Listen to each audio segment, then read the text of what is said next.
Like when Jordan came back and won those two, man. Yeah. Back on that bullshit. Man, back on that bully. All right. Let that. I'm gonna let this. I'm just gonna fade it out.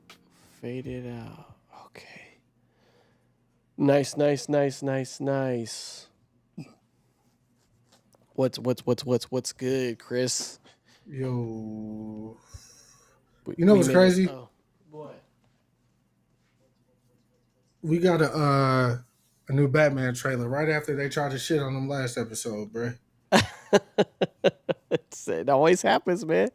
The bat can never die, bro. It's in the zeitgeist, bro. Like you gotta make it happen. The bat can never die.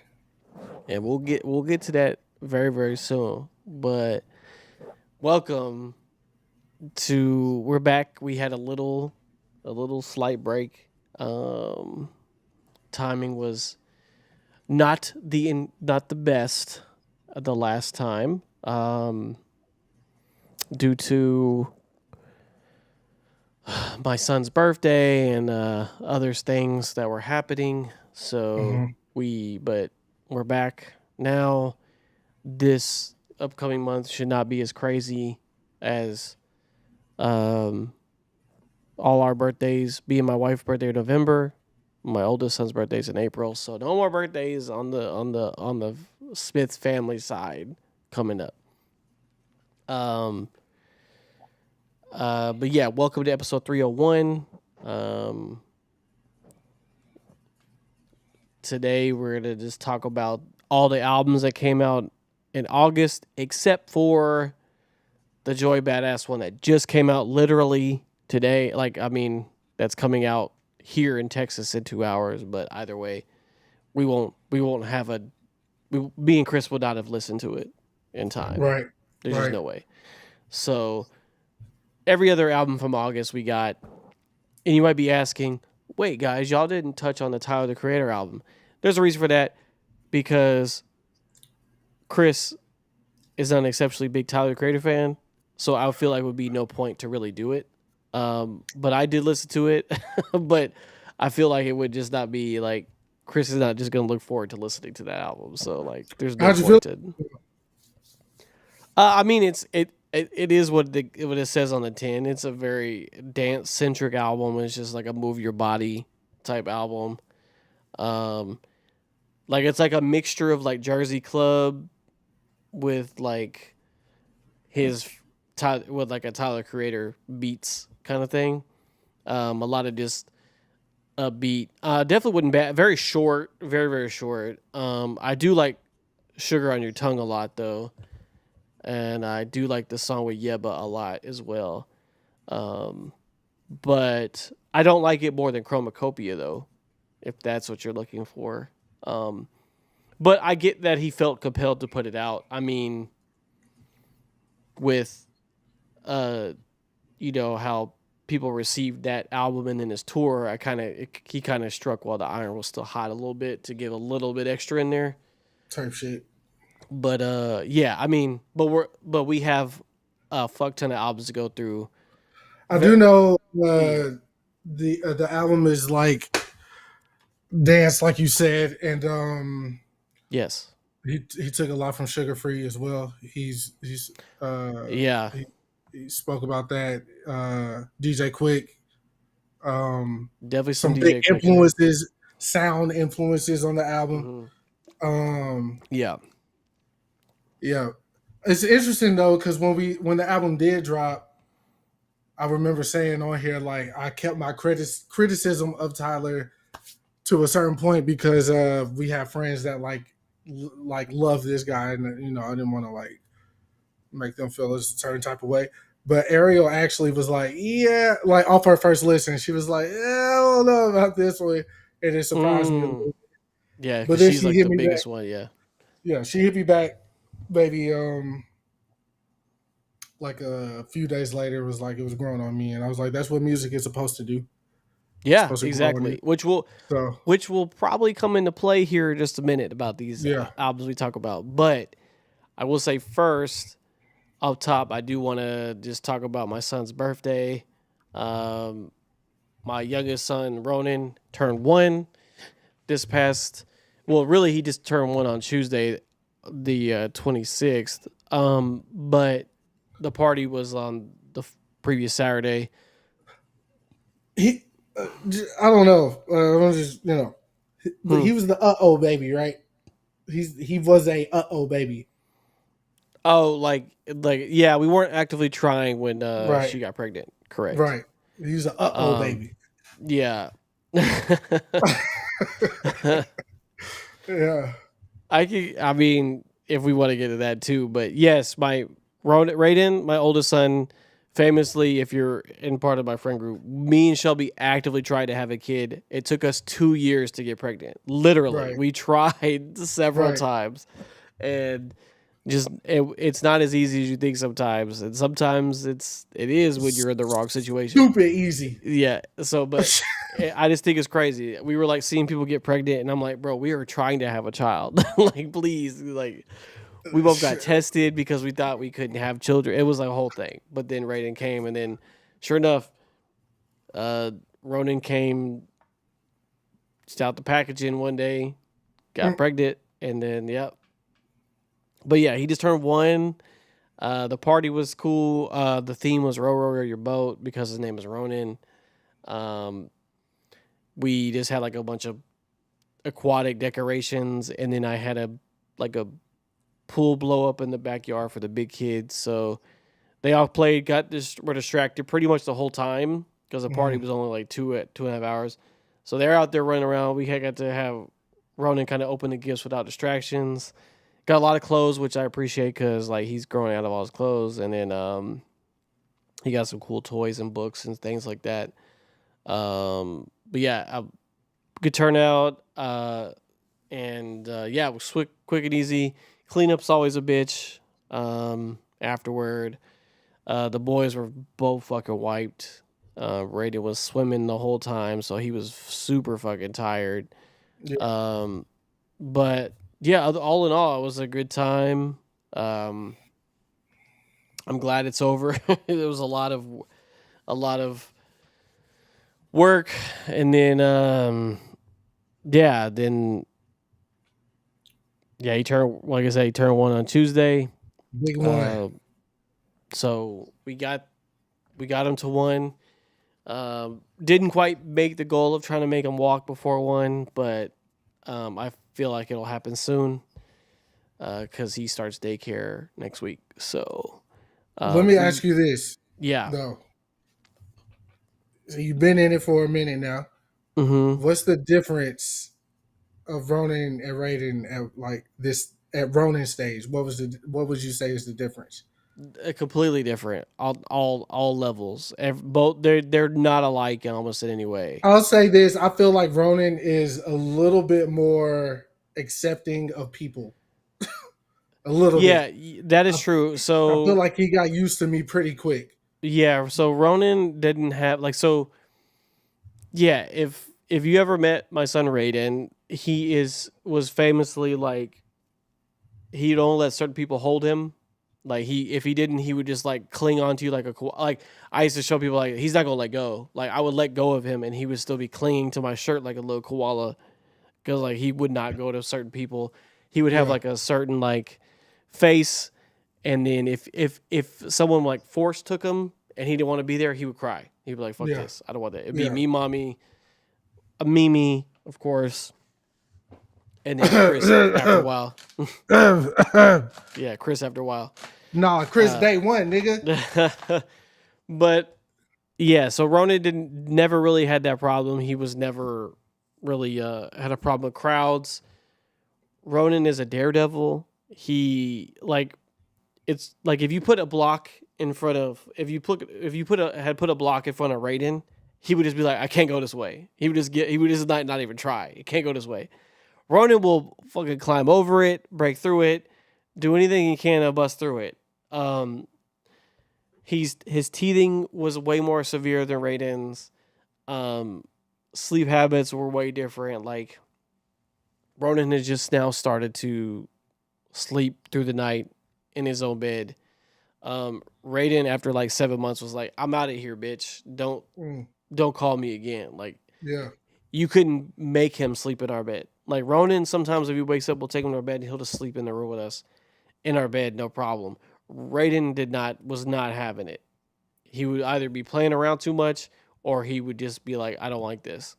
So they're not similar in any kind of way. Ronan is as far as habits go. yeah, Ronan is very outspoken. He always be babbling, yelling, ah. He'll scream at you. Uh, and he is very determined. If you tell him, like, if you move him from a location not to do it, he's gonna go back to that location until he gets what he wants. Hmm. No matter, he's gonna keep doing it. So the experience has been way different all around. Like, as they say, like you can't just. We got spoiled with Raiden as a baby. Now Raiden as a toddler is a different story story altogether. Right. But Raiden as a baby, I couldn't have asked for like an easier first time through the parent game. Because he didn't have any like Ronan doesn't either, but like he didn't have any like major allergies. Like he didn't have Right. any like conditions I had to look out for. He was completely healthy all the way through. Type He shit. got all his vaccinations and like nothing had a adverse effect. Like yeah, he doesn't have any. He speaks fine. He walked before one. Like he did everything like kind of like on point. So yeah, I mean I definitely can't uh I also think like Raiden got to experience more when he was a pandemic baby. toddler. Yeah, because like we would all come to the house, so he's seen a Yeah. bunch of different people, and Yeah. yeah, it was yeah. Ronin has kind of just been y'all self contained because I like it mean ain't been a lot yeah. of like extra shit going on But these he don't past. care what it is though. Yeah, my week Uh, has been my work week has been fucking stellar. I had to go work at another store stellar. for a week straight. Uh-huh. It definitely a change of pace, but it did whip me back into shape. I got lazy. I'm not gonna lie, I got lazy at work. Being at this other store, it whipped me back into shape. And let me know how unprepared I was going to this store when I finally did decide, okay, let me not be a slouch. I was like, oh shit, it wasn't like this when I. But It all's wasn't like well, this. all well it ends well, or whatever the Mm-hmm. saying is. Um, Last Thursday, I went to get a facial by Mm-hmm. Diamond, our co-host uh, ish p- person. um, she's going to school for the whole shebang. So the hair, the nails, the face, skin, anything that comes to the body as far as like upkeep and uh, I guess manicuring that she's going to school for. So her facial class was doing $5 facials from like a certain date until the end of September, if I'm not mistaken.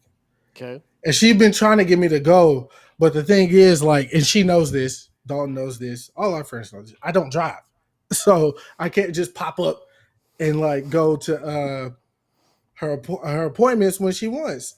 So I sent Ari over there first in my place. I was like, all right, go get you a facial, and then I sent my brother's wife over there. And then I like ran out of people to send, I guess. So I was like, okay, let me. So me and Ari ended up booking the same time, but we had different people. So Ari got Diamond, and I got Diamond's classmate, I guess. And for the first time getting a facial, let me say, it is an experience. Like, first and foremost, they make you take your shirt off, and you got to put on this like toga towel. And I didn't put it on right. I put it on up here.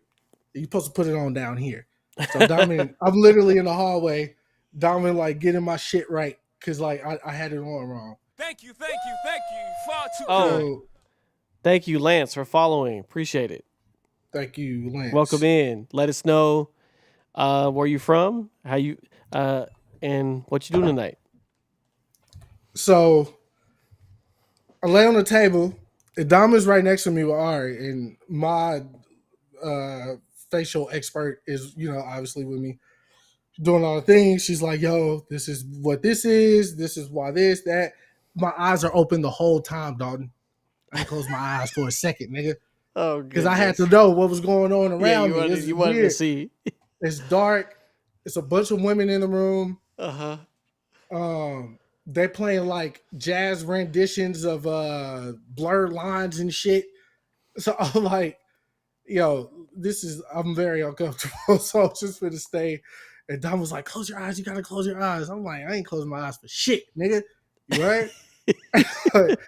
Really, because I didn't Oh, want to fall asleep. wait, Chris, hold What on. happened?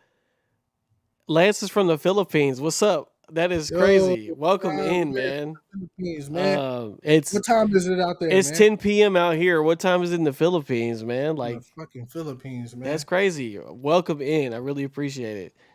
Um, Goddamn. But overall, the facial was cool. She was Yeah. surprised in my 33 years that I never got a facial. And I was like, yo, I got good genetics, man. Skin good. You all right? I ain't got to worry about that. But I did book another appointment because we're supporting Diamond in her class and everything. Yeah. But that's not the biggest takeaway for me. The biggest takeaway for me going to get a facial last Thursday, she was acting. Who was acting? Anyways, the biggest Well, takeaway for welcome in, me, Diamond. what's up, Diamond? The biggest takeaway for me was a woman came and just hugged me, right? uh, I was like, what the fuck? And I'm in my toga towel too. I'm oh, mad yeah. uncomfortable. Okay, here we go. Super uncomfortable. I don't like the toga towel. Titties is out. You know what I'm saying? I don't like that shit. She hugged me and I was like, hey, she was like, you may not remember me, but I don't even say her name. But she's the daughter of my first and fifth grade teacher.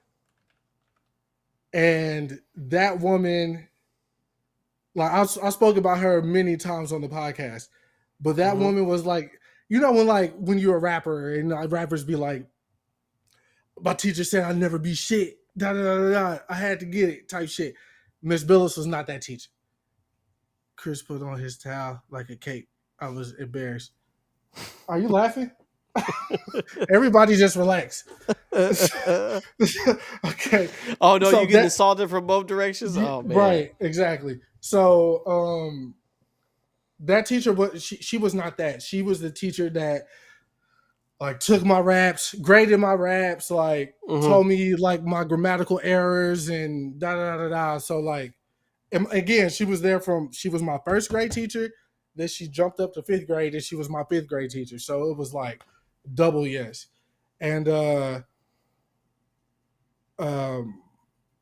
particular instructor, her daughter, used to walk me home from school because my mom would be asleep from working the night shift. Nobody would come pick me up. So she would, like, her daughter would come from junior high, walk me home and all that shit. So, like, that was, like, very, like, surreal for me because I never knew how to get back in touch with that particular teacher.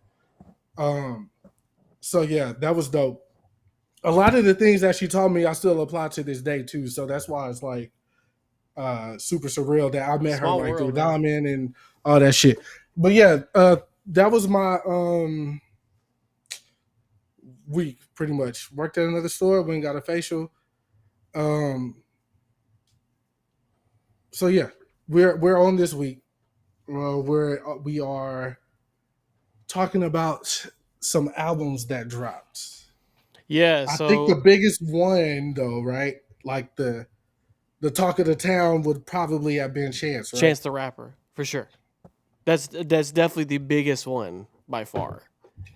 So due to length of time and anticipation, and because the last outing was universally like panned and made fun of. It became a meme of itself at one point. Like, I love my wife and all the. That's why your album flopped by Kanye and everything. It was a rough time to be a Chance fan. Okay. But his new project is out, and me and Chris have listened to it. I'm gonna be honest with you, Lance. I don't know what you're talking about. Is that like a Filipino group? What are you talking about? What is that? You told us to react to. I don't want to butcher the name. Benny, they released Shagadi recently. If that's a Filipino group, we're obviously not going to know what that is. We're talking about some hip-hop albums that released in August. That's what we're talking about tonight. Throw it up on the screen. Let me see what he's talking about. It's this right here. Don't know what that is. I'm finna add it on my Spotify, man. Let me see what they talking about. There you go. But keep going. Chris will add it up. Before we move on, since we've been on Twitch for 60 days, they let me like kind of personalize our account now. If anybody would be so inclined, you can connect your Amazon to your Twitch. Diamond, this works for you too. If you connect your Amazon to your Twitch, you get a free sub every month, and you can prime sub to the Twitch channel. And I added a bunch of emotes to the Twitch. Like I got Chris like this. There you go. There you go, Chris. You're an emote, Chris. Yeah. You whole ass nigga. So Benny is a female group. It's a female girl group, and they look alright, man.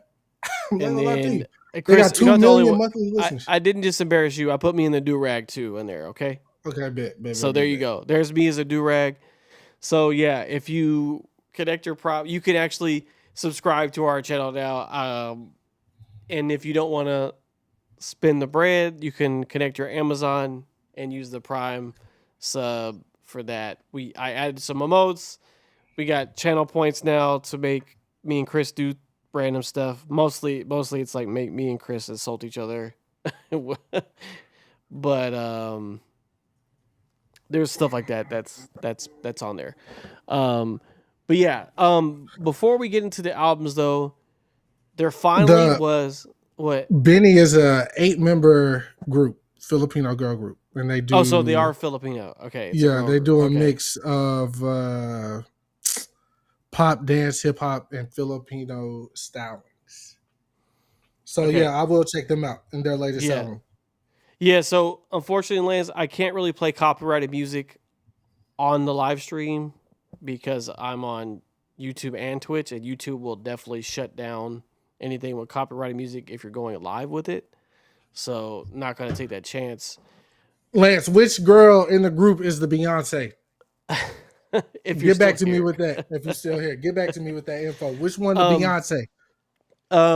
But before we get down into the albums, though, there was a gaming event that happened this week, Gamescom.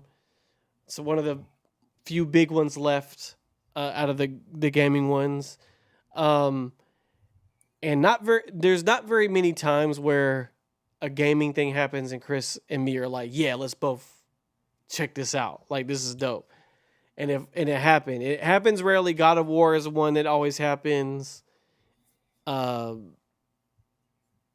If there's That's like probably it. no Smash Brothers probably. If there's like any kind of Smash Brothers reveal, you'd be like, yeah, that looks dope. Yeah, I ain't got excited about a game in a very long time. Yeah, Maybe but- not since Mortal Kombat 11. Okay. Now Ragnarok, you were pretty hyped though. Oh yeah. Excuse Yeah, me. but- I was very hyped about that. Yeah. But it's because you kind of suck at games. That's what Diamond said. Interesting take.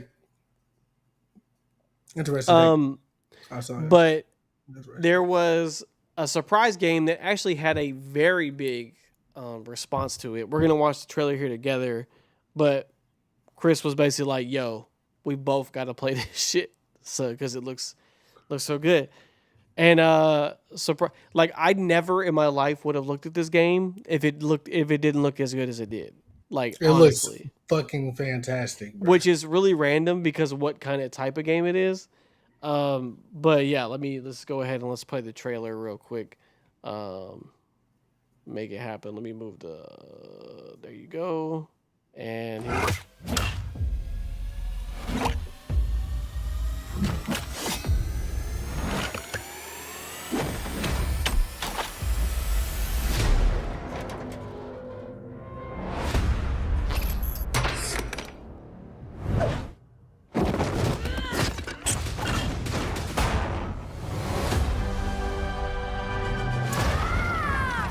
I need to become more than a man.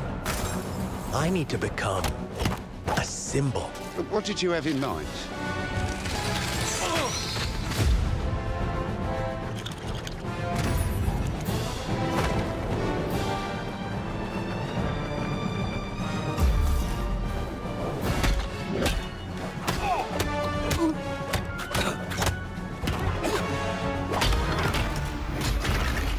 Who are you? I'm Batman. Hell yeah.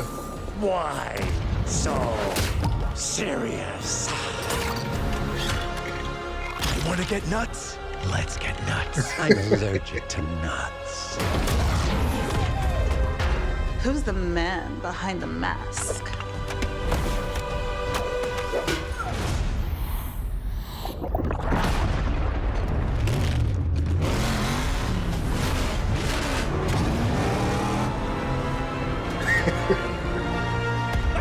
I got you!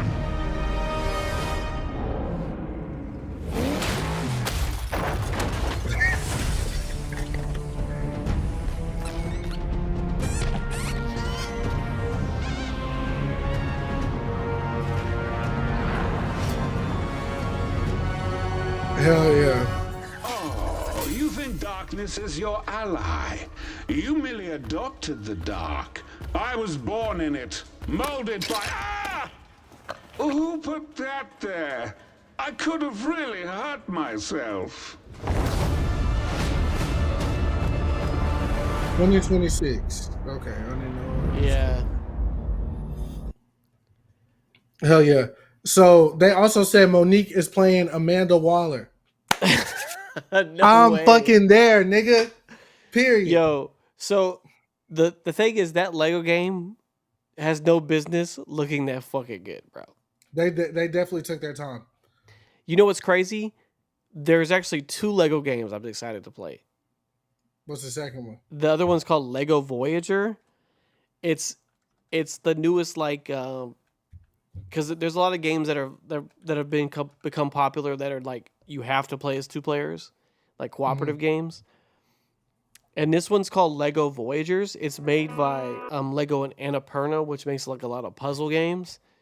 I'm gonna play it just so you can see it, but I want you to see how pretty this game looks though, because Telltale makes all the other Lego games like Lego Harry Potter and all those things like we played before, but this was made by Annapurna. I just wanted to show you how fucking pretty this game looks, Chris.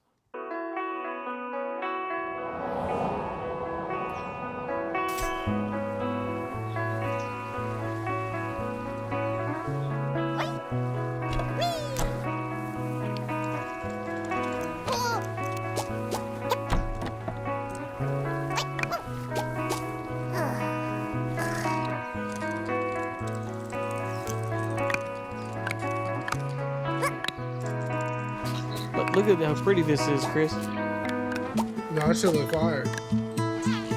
So it's a 2-player co-op. You have to play with 2 players. You can't play with the CPU.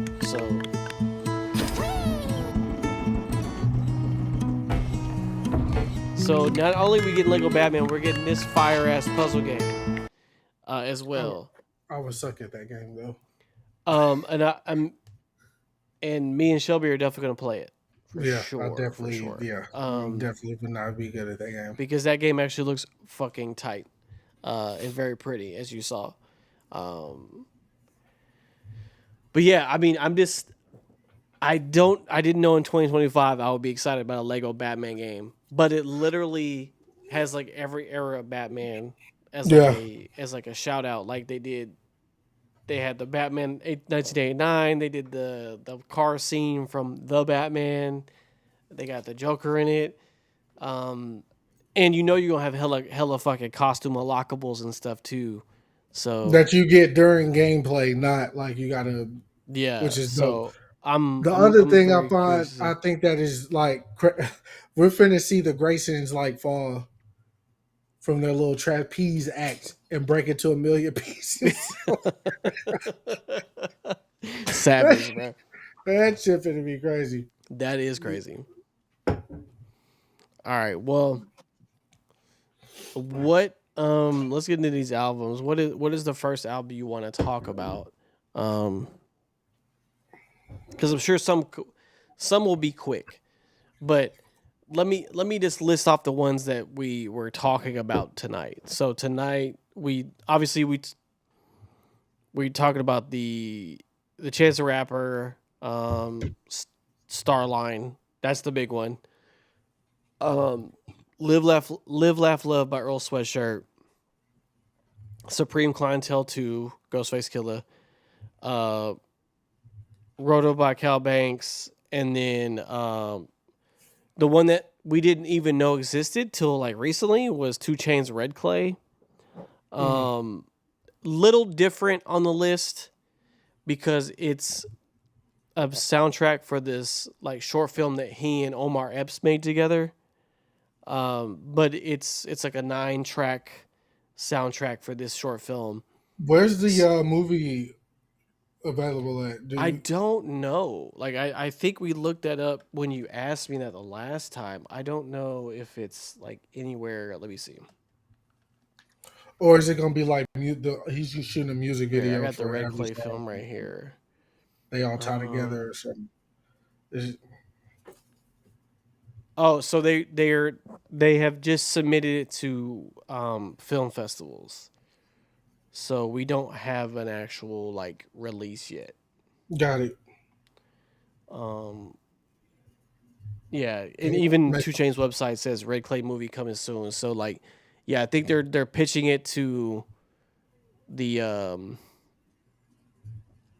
the film festival so they could play it to like a film audience, and then they're trying to get it probably distributed to like either put it on a streaming service or probably it might be like you can probably rent it at some point. But Omar Epps owns some Zaxby's too. He got to because he in the commercials now. He got to be. He had to get in the franchising game. I don't see why else he selling me chicken and shit. got to diversify your bonds. You gotta diversify your portfolio, right? But I guess we'll save chances for last because I feel like we'll have the most to say about that. Exactly. Yeah. First up, I feel like we should talk about Ghostface because he is an elder statesman in the game. Yep. He is one artist that said he'll never, ever, ever do a part 2 to an album that he's released. Yet here we are. Yep. I've watched a few interviews of him talking about the album Breakfast Club and the Joe and Jada podcast, which let me tell you, Dalton, if you haven't watched that podcast, you fucking need to. What? The Joe and Jada podcast. Oh yeah, I've definitely been tapping in to some of the stuff. Yes. That nigga Fat Joe is comedy. He's born for this, bruh. He's pure comedy. Yes. He's born for this. But yeah, Ghostface is one of the artists that's famously said on the record like he's not making part 2s to any of his albums. And Supreme Clientele is the album that he made a part 2 to. And I feel like Dalton can give y'all a little bit more like lore than me. I'm not a huge Ghostface fan. I'm a Wu-Tang fan. Yes. But individually, I'm more ODB Method Man. And see, that's the beauty of Wu-Tang is that everybody has that person. But I'm more of a scattershot with Wu-Tang. I literally fuck with all of them in like some capacity. Like every time they drop an album, I listen to it. Like Raekwon had the album come out, like last month. The Emperor's New Clothes. Yeah. So I listen to that. Like and then they drop like Method Man. I like the GZA a lot, but he just doesn't drop that often. But I do like the GZA. But yeah, I would say consistently, Ghostface is probably my favorite, just from consistency's sake. And then like, I feel like he always gives me a solid album, like a lot of them. And but with this one though, it's the same as I felt with when Cameron dropped Purple Haze 2. I'm like, what does that mean? Like a sequel to this album, right? Like a sequel to Purple Haze is probably easier to understand than a sequel to Supreme Clientele though. Because when that dropped, it was such a big thing because we had the Wu-Tang original movement, right, where they put out the joint album. They got real popular, then everybody started dropping their solo albums. And it took Ghostface a while to drop his, which was Iron Man. And then that one was successful. Like, don't get me wrong. All their solo efforts were very successful. I mean, we saw what ODB did. We saw what Raekwon did with Only Built for Cuban Links. We saw what GZA did with Liquid Swords. They all did their thing, right? Met the Man with Tikal. Big stuff happening. So Ghostface was kind of like the last thing on there. So that we got that one, and then his second album, Bulletproof Wallets, was kind of like, that one has like a weird history because it has like, it's kind of like not available almost. And then I think it's finally, you could finally listen on streaming, but it's like, it was like a weird album in the midst of all of it. And then you had the second Wu-Tang album, the opera joint, the Wu-Tang Forever one, which had all the like orchestral and stuff samples. And then Ghostface went like on a hiatus. He moved, I believe, to Africa. I think it was Africa. if I'm not mistaken.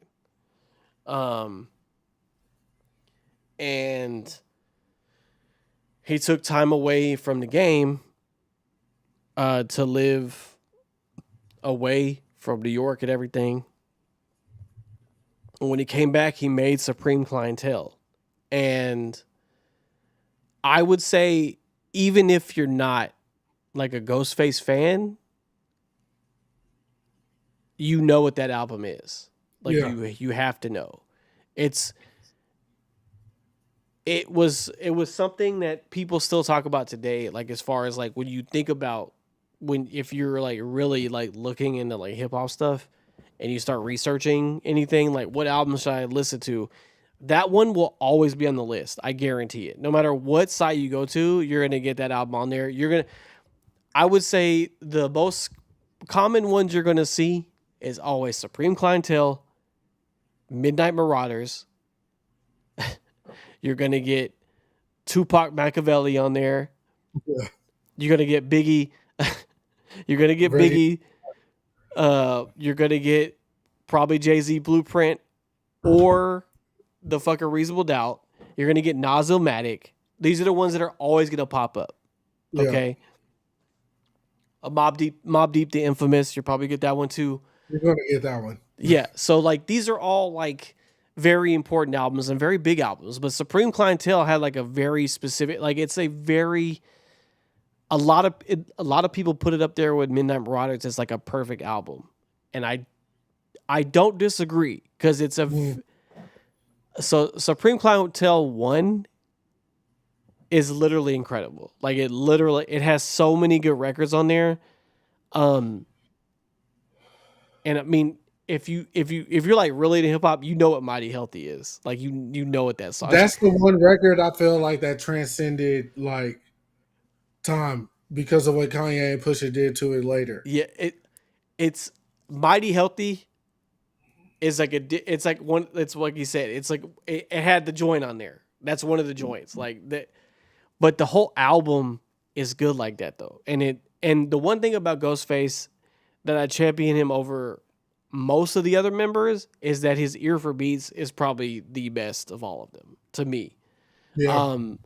Because I feel like he's not just stuck in like, well, especially back in the day, he wasn't just stuck like, I have to do like New York style beats. I have to do this. Like I would attribute loops, the concept of loops. Like don't add nothing to it. Just do this one part over. I would like he was the reason for that. In my opinion, I could be wrong if you go down the list, but like as far as making it a popular thing, I think it was definitely Ghostface that like was one of the first rappers that just rapped on a beat without anything added to it. And I think, and then we had just, me and Chris had just reposted these. Where he was talking about like people, like he literally was, his goal was to just say fly shit. And he's like, to me, he's like if you don't have Ghostface, you don't have like the Rick Ross style of rap. Like when Ghostface raps to me, people say when Rick Ross raps, you feel like you're luxurious, right? Yeah, yeah. It's the same thing to me when Ghostface raps. I'm feeling like oh man, I'm feeling like I'm the shit. Like I'm just fly. Like I'm just doing something right because of the way he will say things, and he's not going to try to like bar your ass up on a song. Yeah, no, that ain't his purpose. No, he's like speaking a coded language. Yes, that like the clip you're talking about. Like he watches people dissect the things that he says. And he's like, and like try to come up with something that what it means, and he's like, nah, bro, I was literally just in there. And controversial enough, honestly, it made me go back last night to revisit Mad Villainy, but like they try like that lo-fi hip hop side of the internet tried to like get at Ghostface because Doom. Ghostface tells a story that Doom like told him straight up, like, you inspired my style. And like that's something that Ghostface brought up in an interview recently, and they almost tried to like make it seem like it was a Gold Link Mac Miller type Oh. situation. No, And I'm like, nah, man. If you Bro, watch that- what Ghostface, but that's his man's though. Like, yeah, like if that you is listen to his what man's. Ghostface actually said, it was just like he didn't think that what he was doing was going to cause something greater to happen. right? Because That's where he was coming from. And I think that's just bro. Again, the Wu-Tang show that Hulu did. I know a lot of the actors on there and a lot of choices that were made were like, you know what I'm saying, not what people wanted or whatever. But like, I feel like them doing that when they did that not only just kept that shit alive for real. Not that it was going anywhere, but like Wu-Tang in every era of hip hop, like usually like from the Wu-Tangs for the Children with ODB and the Puffy situation to like them selling the album to that Martin Scorsese like big pharma white guy, and then the one album copy. Yeah. RZA and Raekwon being on like one of the biggest hip hop albums in the 2010s, which is My Beautiful Dark Twisted Fantasy, Ghostface as well. And Kanye taking so much inspiration from Wu-Tang for that album. Then you got the SBs, the Killer B Dunks that just re-released like 2-3 months ago. Like they are a staple in the culture. They had so anytime they made color tapes like popular. Like they had a yellow color tape and then the purple tape famously from Raekwon. Like literally. So like I can't understand how important like a lot of that stuff is, but Supreme Clientele is extremely important in general. So to make a sequel to it is crazy to me. Yeah. But on the flip side of that, like I mean, Redman just did it with Muddy Waters, and then like I said, Cameron did it with Purple Haze too. They're all the old heads are doing it. Okay. But again, none of them famously said, "I'm not doing it." Yeah, I'm not doing it. Yeah. And this was the album that he did. I think he knew what Supreme Clientele meant. Yeah. There's some records that are on there. He did specify that there's some records on there from 10 years ago. Mm-hmm. Like that he made then and held on to, came back and revisited today. So I'm not surprised. Yeah, overall, I'm going to give it to them. Pause. Always. Anybody from Wu-Tang. Yeah. I have no discrepancies. If whatever they want to do, they can do. Yeah. And Personally, yeah. For me, since ODB is no longer with us, God rest his soul, Method Man is my favorite active member of Wu-Tang. Me personally, I don't know why there's an argument when it comes to like the most complete rapper in the group. Yeah, it shouldn't be an argument. Or artist, rather. Like, he'll give you LL, he'll give you Jay, he'll give you KRS-One, he'll give you Rakim, he'll give you Big Daddy. Like, his style is very versatile in the sense of like he knows how to make a record. Like, I mean, yeah, I meant the record with him and Mary J. Blige, bro. Y'all, I need like that's like niggas walk down the aisle to that type shit. Like, and that beat's dirty as fuck. So it's like, yeah. Not to mention, not for nothing, he is the sex symbol of the group as well. Yeah, so gotta be. Mean, that helps. You feel me? But like rapping wise, I just feel like Solo, if they really pushed him to be that, he would be talked about in that era of Def Jam with Hove, Ja Rule, LL, like Red and Meth are talked about, but it's almost kind of like an afterthought. It's like, oh yeah, Red and Meth was there as well. But like, if they push Meth like he was supposed to be in this, you know what I'm saying? The thing is also like, it's like a. Well, I'll get back to that. I'm gonna say, but like the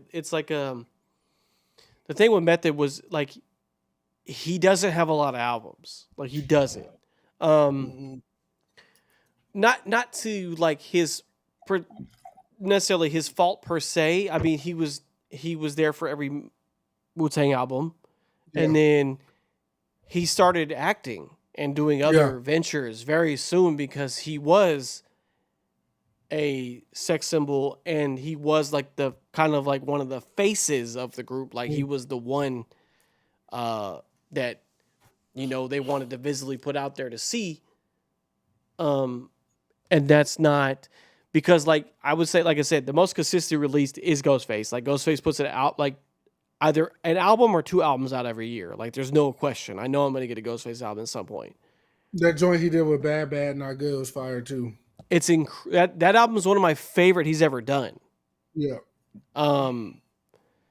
But like he put 2 out this year already. So like that's what I'm saying. Like you got Set the Tone and then now Supreme Clientele 2. So yeah, I mean, but with this one, like, I mean, at this point, the title's whatever. I know the title's getting you in the door. The title's trying to get people in the door. But like, at this point, with anybody like this, like if Nas drops an album, if Ghostface drops an album, I'm going into it with the lens that they're not going to push any boundaries at this point. Like for me, they're like, especially Ghostface. Like I know what Ghostface is going to give me. He's gonna have some skits where he's saying some off the wall shit, and then he's gonna just have like just pure hip hop records on here. And there's gonna be a couple that aren't for me, and the rest is just gonna be head bobbing, just moving on with my day type music. And I think that's fine. I mean, he's still doing it, and you know, he doesn't suck. I mean, there's enough to be said that he doesn't suck after this many times that he's made music and made albums. Will it be in my top 10 of the year? Definitely not. But like, is it solid enough? Crazy right now. Yeah, but go ahead. Yeah. Is it solid enough to listen to? Absolutely. I definitely say you should listen to it. Especially because like I said, he has a good ear for beats. He knows how to pick some beats. Are any of the beats gonna like fucking make Chris rethink how to produce a song? No, but what did Chris bob his head? I bet you he did at some point. When I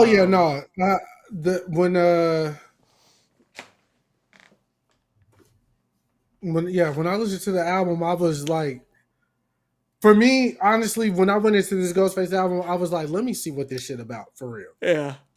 Now I know that's not where I should start, and that's not where I started. I did start from the beginning with Ghostface, but like, yeah, I needed to see what the fuck was going on. I will say this: he could definitely stay on beat better than Nas can. I will say that. Controversially, I agree. But can I also, just because we said that, can I say that my GOAT, your GOAT, should be everyone's GOAT? Sean Jay-Z Carter. We can't say that, but if you're 30 to 35, Jay-Z should be your GOAT. What is it? I don't 30, don't know, man. 30 to like 50.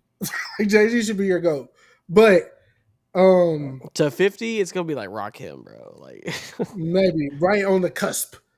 But he asked the most philosophical question known to man, dog. And I don't think we say it, we still say it.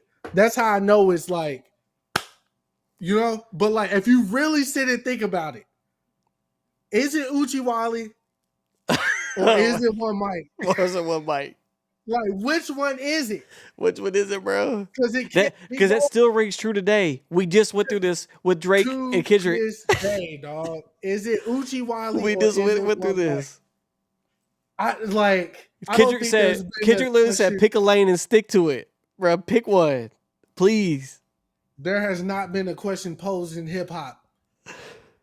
Jadakiss made a whole song called "Why," and it still was not a question posed as great as Is it Uchi Wally or is it One Mike? Hey, I like that Jadakiss My- song though. I like My that Jadakiss God, record. what a fucking philosophical question. Because like you said, we battle with that to this day. It's every generation battles the same question. Like, are you gonna be pop or are you gonna be rap? You know what I'm saying? Like, Are you going to be a wholesome man or are Yeah. you going to be a fucking degenerate? Yeah. That's basically what this is. It's the same thing Denzel asked I can't think of his like real name, but Jake in Training Day. Do you want to go to jail or do you want to go home? It's the same thing, dog. That's still a That's- bar every time. Blows my mind. I just had to get some Oh, Hove glaze off right quick. you Is always. it Uchi Wally or is it One Mike, bro? And I don't know today. For me, I don't know. One day I want to save the world. One day I want to. I would say it's different per person though, bruh. Yeah. Because with Nas, it definitely should just be one mic. We should not go past one mic ever with Nas. It should never go Which is past. crazy because if you really think about it, he's never made a record like that again. Ever again. So, like, Now it makes me mad is sometimes people try to put him on features for shit like that, and it never works. But yeah, no, I wouldn't. Nah, Nas ain't that. it never Nas works. ain't that. Okay, while we're talking about Nas, right quick, there has been for the last few months, there's been conversations of Nas coming up like Nas ain't this. Brandon said Uchi Wally was fire though. Uchi Wally was hard because of the beat though. Yeah, And what come Genuine on. Come on. Say what's your price? Like, but wait, think about it. What's your price? Just to back it up, you can hold my ice. Now let's say you owe me something. That's kind of crazy, Nas. I don't know, man. I feel like my goat beat Hey, you. look, we're not here to slander Nas, bro. You're right, because Nas is the god, man. I'm just saying. He was lost for a minute. So here recently, what's the nigga name from New York? I can't even. Jim Jones sat down with We gotta talk about Jim Jones. but it's to do with Nas. Fabio Foreign. And he was like, Yeah. I can't name you one Nas record, man. I was in the streets. I came up on Chief Keef and You Meek can't Mill name and- one Nas record. You're lying. he said one mic. That's what he said. That's said one mic. record. Well, outside of One Mike, he couldn't name any other record. And I just feel like these niggas. First of all, Fabio Still is cap. like 30. It's still cap. It's cap. I think that Nas is being used because he don't have more records like You Owe Me. Right? Because if Nas did have more radio records like You Owe Me, we would have a different conversation about Nas because we would hear him more. You have to be a super fan because his songs aren't making it to radio. But see, I can be, but like look, that's not what Nas is for. facts. I know. I'm just saying. Jay-Z even told us that. Exactly. But Jay-Z told us that, bruh. I do understand why. Illmatic was so ahead. Thought we was all dead. You know what I'm saying? I do understand why people feel that way about Nas, but I just never been. Nobody we know, nobody we hang with, is like too non-forward thinking enough to not go back and like figure some shit Exactly. out. Right? Yeah. So like when you exactly. told me, like I never listened to Tribe outside of like the big records, right? Right. And When I told you, me please to go listen. back to listen to Midnight Marauders, and I went back and I was like, "Oh shit, that was Yeah. Q-Tip doing this shit, right?" Yeah, it's crazy. All the way up that led into their "We'll Take It From Here" album. Like, just remember all the people I told about Little Brother, bro. Like all the time, I was like, bro. you was definitely a Little Brother fan. This is crazy. I was like, You bro, were dog, Yeah. Fonte is crazy though. Yeah, but it bothers me when like artists or people that have been in the game act like They can't do it. Yeah. yeah, like even Tyler. Again, this is one of the reasons why that made me like fall out with Tyler, the creator, when he was like, "You got internet kids that are like 17 that are like MF Doom's their favorite artist, and that's not even where they blah blah blah blah blah." And I'm like, bro, you had to go back. Yeah, luckily for Tyler, he grew up when Pharrell, Kanye, Hove, all this shit was like popping at its peak, for real. So like your influences, no, you might not go back, but you went back to fucking. He went back to Quick, bruh. Quick wasn't popping when Pharrell was popping. Quick was not popping, so that means you had to go back. So how are you going to shun? That's somebody regional, for going though. back? Yeah. It is regional, true. But what I'm saying is, he still had to go back. Yeah. I mean, it's still a point of reference for him. yeah, you have to like. Because Like, only wasn't- reason I know Quick is because I had to go back to figure out who DJ Quick was. But I'm also from Texas. But type shit. yeah. And I get that as well. It is a regional thing, but like, if a But once again, but you you said, being from Texas and but he fucking just with brought up. Doom, He just brought up. We literally just said it earlier. He brought up. the group. No, the why is it escaping me? When we talk about his new album. You said he was influenced by Quick, and Sugar Free, the dance Sugar shit, Free, the yeah, Jersey like shit. so, like bro, Sugar Free definitely wasn't doing anything at Yeah. that time. Yeah, so you have to go back. And I mean, even though it's a regional thing, for Yeah. you to still say that is ignorant. Like I can't get behind that as far as accepting everybody into this thing that we do, which is what the culture was first built off of, was accepting, and then we don't have nowhere to turn for people that feel like this, that want to hear this, right? How are you then going to say that a 17-year-old, which probably now is probably like a 21-year-old, didn't go back and listen to Food or fucking Mad Villainy or whatever the fuck, and be like, yo, I like this. I watched Adult Swim growing up. I didn't even know that was Doom shit Yeah. while I was watching it until I grew up and then went back. So it was like, I don't get that, bro. Like, nigga, but like to shun it though, to almost kind of like, oh, ain't nobody listening to Nas. Blah. Yeah. Why the fuck not, nigga? He's obviously, if we talk about money, he got more money than you. That's what these young niggas like to talk about. He got more bread. He owns a record label. Longevity. He just put out Ghostface. Yeah. He just put out Ghostface album. He's been tied to some of the baddest women in the game. He had one of the biggest hip hop beefs ever.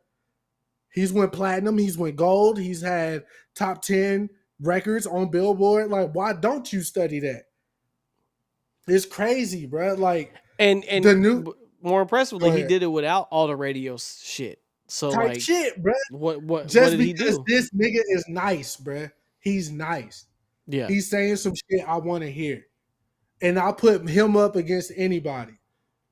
I can't tell you a nigga today that I would put up against anybody. I can't name, Kodak, Lil Baby. I can't name one nigga I put up against anybody in their respective field, obviously. Like, yeah. I can't there's not a trapper I would put up against Jeezy. There's not a lyricist I would put up against. You feel me? I'm just saying, like, there's nobody. That's hilarious. But I also don't feel like rap or hip hop is dying. I don't feel that way. Like, people talk about it almost in a biblical sense. It's too emulated, bro. It ain't dying if you emulate it so much. Type shit. These K-pop groups are going crazy with hip hop references now. Yeah, nah. I just feel like, again, Ghostface dropping, Nas still making music, the Clips, what they just did, Pharrell still producing, Pete Rock still producing, Q-Tip still producing, like Don Cannon, whoever you want to name that's an elder statesman, not none of these young niggas. Like, anybody Southside, anybody from Lex Luger down, we're not talking about them. We talking about like the niggas Lex before Luger Lex. down. Yeah. Why did Lex get thrown in there? Because I mean, Lex did Lex is actually a pioneer if you really think about it. But also he don't talk shit. So like, I'm not talking shit about him. Yeah, I'm just saying that time, that genre, that time. era Okay. of everybody that like, came after Lex. I We're was not like, Lex talking was about- definitely a pioneer of sound, bro. He's definitely a pioneer. Yeah. So maybe whoever was after Lex in there, Okay. but Lex has made the cut. um, But I think this. yeah, I think this moves perfectly into like the next album I would talk about, which is the Which is Earl what? Sweatshirt album. So speaking of Tyler and all that stuff from Odd Future, Earl's had a very interesting trajectory with his career, I would say. I would say honestly, his fan base, I think is, I think more. I would say more intense than like Tyler the Creator's in a way. No, I know what you're thinking, but what I mean is, what I mean is like when the Earl superfans talk about Earl, it's like this He the second motherfucker, coming. like he is. This Jesus, is nigga. rap Jesus for sure. Yeah. Because like Tyler fans like Tyler for like everything else, but Yeah. I don't think any of them would be like, "Yo, did you hear the bars that Tyler was spitting?" Like no one's saying that. Yeah. Sorry, Tyler fans.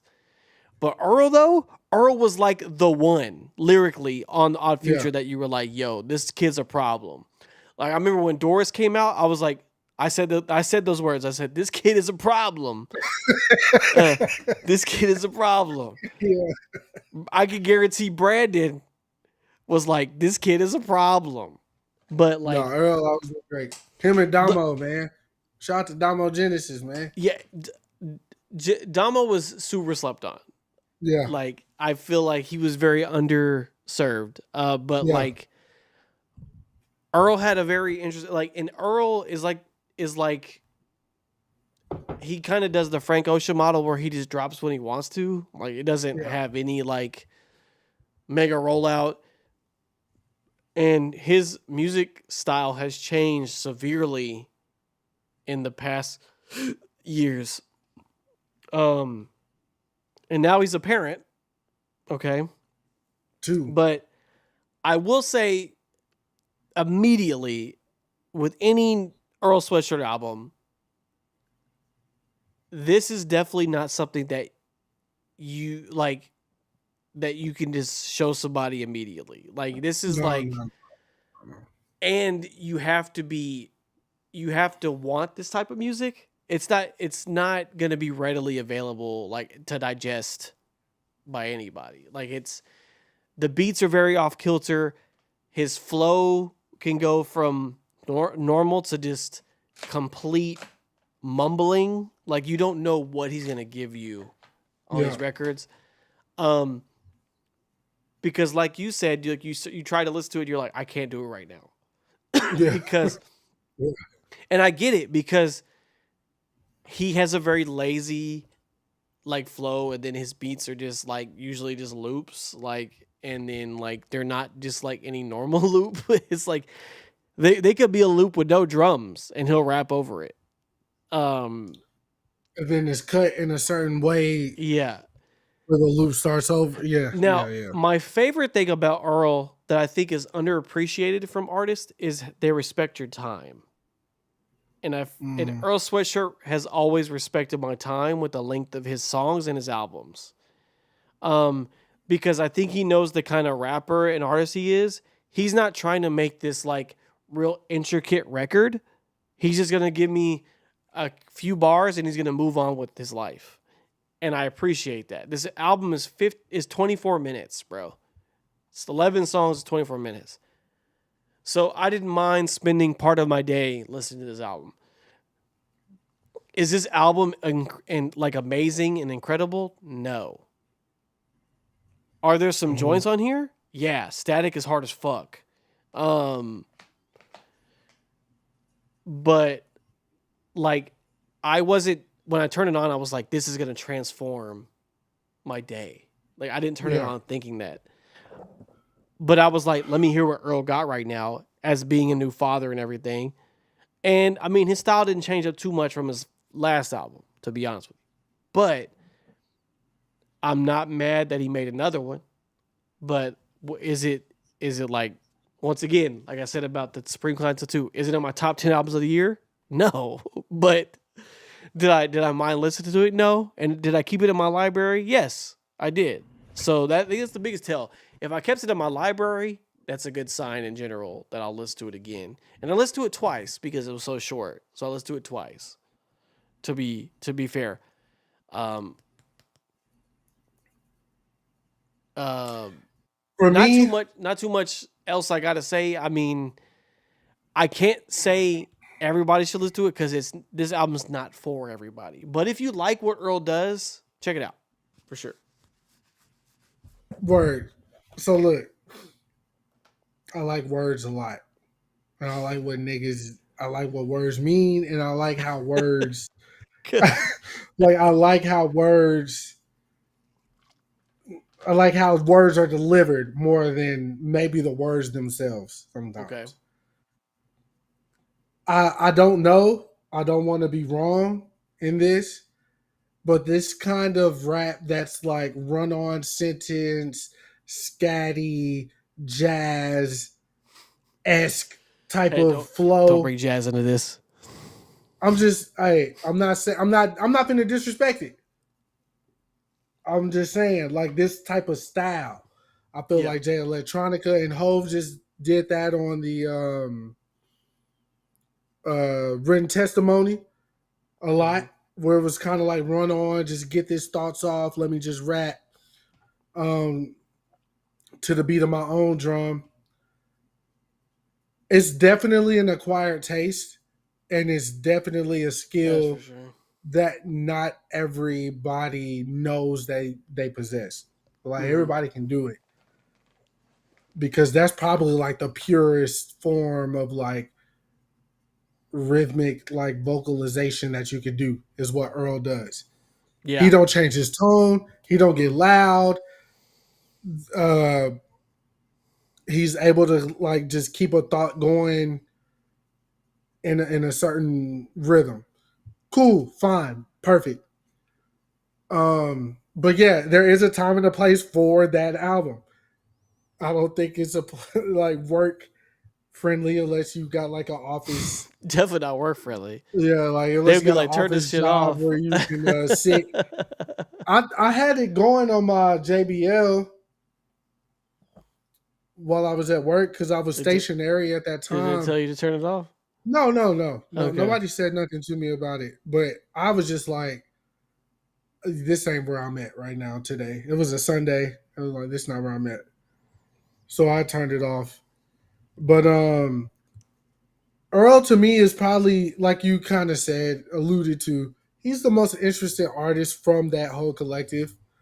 I think Frank held that throne for as long as he could, but what Frank does now has come to be accepted. But I still feel like Earl will hop on a trap beat tomorrow.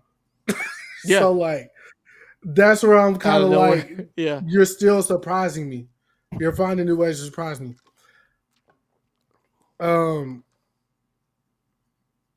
As far as what I heard before I turned out the album, because I am not gotten a chance to revisit it, the nigga can he know how to put words together, and I like words, so of course I'm gonna appreciate it. But like, yeah, just not at work. So that's that's my that's my take. That's my take. All right. The next one will be quick. I mean, it's because it's not really, I wouldn't say it's really an album. So 2 Chainz, like I said earlier, 2 Chainz made a soundtrack to this short film that he made with Omar Epps, Ray Clay. No, I don't know what else I really say. It sounds like 2 Chainz, but it doesn't sound like 2 Chainz made an album. It's just like he put some shit together. I feel like it's like these are for specific parts of the movie. Because there's a part about like deadbeat moms like on there. The intro I could definitely tell like when the movie starts, this song is gonna play. The one standout track is really the one that Chris mentioned was Flow Switcher. His Sister Wives. Yeah, I mean that one was released before. That's the one with Lil Yachty. I mean, Yachty still can't rap, but it is what it is. You know You know what I'm gonna say about Yachty, bro? what? That he said some stupid shit. No, again, I don't know if we talked about it. That George Floyd shit he did on stream with Playboy Max was fucking garbage. It almost erased everything that he did that was good. It was almost enough to say, nigga, you weren't really like that. Like, but yeah, that was horrible. Yachty, do better. Yachty is an acquired taste. And I know he cares about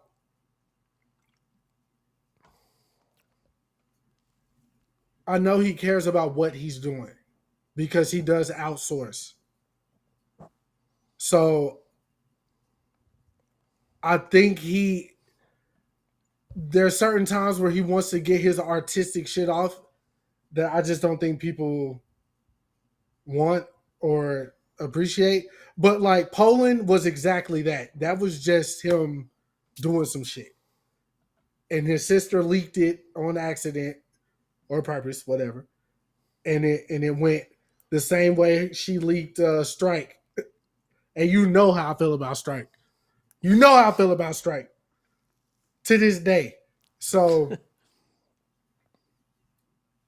I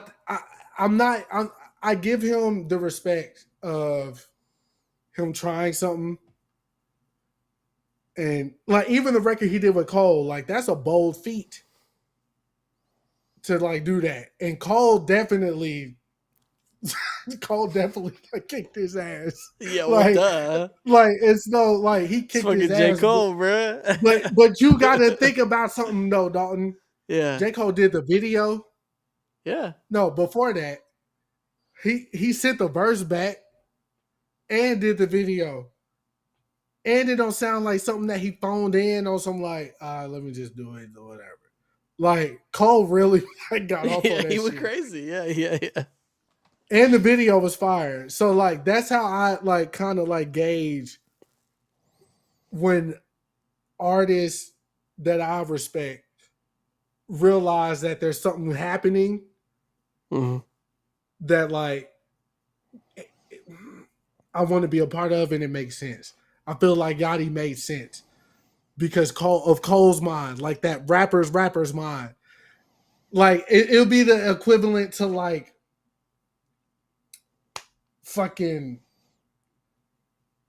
I don't think it would be like that blatant back in the day, but like if like Rakim did a song with ODB, it's kind of like I know why I'm asking you to do this record. You know what I mean? Mm-hmm. So like, give me what you do on this record because that's what this needs. But I'm still finna be who I am on this hoe. But this is talking to a certain sector of the fucking streets that needs to hear this shit. That's why, like, when how do we go on a Yachty tangent? This is crazy. I'm just saying about that particular record because of the Sister Wives joint with 2 Chainz. But I'm just saying, I definitely feel like you're right about the soundtrack shit. The Flow Switcher record, to me, that beat is fire. That'd be hard. And again, that Sister Wives record is just hard. Like that is like the epitome of change. That one sounds like a 2 Chainz record for an album. Like that one does. The other one's not so much. I'm glad he got to get his album though, like that everybody will like critically acclaim, which would be Pretty Girls Like Trap. I feel like, even though like based on the true story, is really fucking good too. I feel like that's like all smashes though. It's like all smashes. I feel like Pretty Girls Like Trap Music is the one, you know, 40 years from now. Yeah, that is more like, album-esque. Yeah. Yeah, that's what y'all need to listen to. In that OG Kush diet, he fucking spazzed on that shit. I do not like that. I don't like that beat, man. The dog, he fucking spazzed on that hoe though. Ain't nothing to do but else get high. I don't like that shit. I don't know what, bro. He fucking rapped his ass off on that hoe, bro. I think I like Change more when like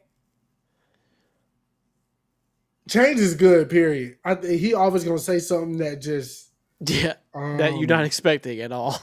Well, that resides with me too, and it's usually Yeah. the shit that like you're not expecting. Like your favorite bar, like I used to talk to a stove. That's not like, my you used to favorite tell me, bar. like, That just was like the funniest shit. that's your favorite bar from that song. But yeah, because they think that I'm crazy. I used to talk to a stove. Like that's so Hey, off the wall. I feel like people talk to shit a lot and they just don't admit it. So Bruh. like, Your favorite, you and Miles would not stop saying Febreze on a box like for the longest time, bro. Because you love that fucking record. that's I came from nothing.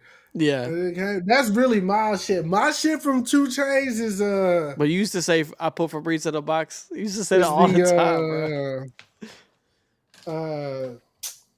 It's actually from Pretty Girls Like Trap Music when he was like, I had to thank the Lord, I'm in rare form. Like, that was, I don't know, at that time, I was in rare form. Like, I really appreciated that bar. But 2 Chainz always gonna say something that resonate with me for sure. Just cause he a nigga. Like, he's a nigga's nigga, man. Like, you can tell. He is a nigga's nigga, man. There's a description right there for y'all, man. All right. All right. Where we at now? Well, we already said we're going to talk about Chance last, so there's only one more album to talk about before that. So,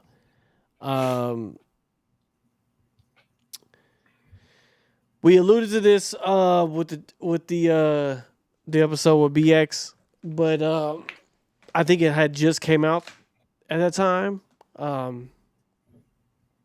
But yeah, it's a TDE debut for Cal Banks. The album is called Rhoda, RHODA, Rhoda, I think. I don't really know what the name means, but I know what the album's about. So the album is structured like a 2-disc album.